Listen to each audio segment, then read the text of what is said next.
আমার দ্বিতীয় নিবেদন কাজী নজরুল ইসলামের লেখা কবিতা লিচু চোর। আজ বিদ্রোহী কবি কাজী নজরুল ইসলামের 125তম পূর্ণ জন্মতিথিতে তার চরণে জানায় সশস্ত্র প্রণাম, শ্রদ্ধাঞ্জলি। আমার সকল সাথী বন্ধুকে জানাই অভিনন্দন, প্রীতি, শুভেচ্ছা ও ভালোবাসা। কাজী নজরুল ইসলামের লেখা কবিতা লিচু চোর। বাবুদের তাল পুকুরে হাবুদের ডাল কুকুরে, সে কি বাস করলে তারা, বলি থাম একটু দাঁড়া। পুকুরের ওই কাছে না লিচুর এক গাছ আছে না, হতা না আসতে গিয়ে বড় কাস্তে নিয়ে গাছে গিয়ে যেই চড়েছি ছোট্ট এক ডাল ধরেছি।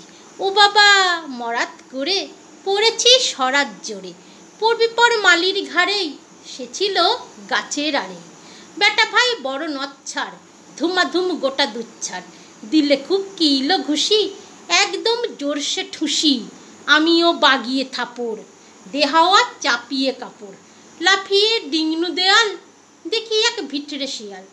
ও বাবা শিয়াল কোথা, ভুলোটা দাঁড়িয়ে হোথা, দেখে যেই আতকে ওঠা, কুকুরও জারলে ছোটা। আমি কই কসমক আবার, কুকুরেই করবে সাবার। বাবা গো মা গো বলে পাঁচিলের ফকল গোলে, ঢুকে গিয়ে বোসদের ঘরে, যেন প্রাণ আসলো ধরে।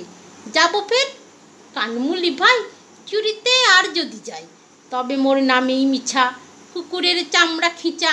সে কি ভাই যাই রে ভুলা, মালির ওই পিটনিগুলা, কি বলিস ফেরা হপ্তা তৌবা নাক খপ্তা।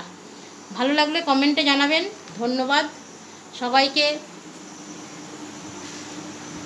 আজকের দিনের নজরুলের জন্মদিবস, সেই উপলক্ষে সবাইকে প্রীতি শুভেচ্ছা, বন্ধুদের ভালোবাসা জানিয়ে কবিতাটি বললাম। যদি ভালো লাগে বন্ধুরা কমেন্টে জানাবেন।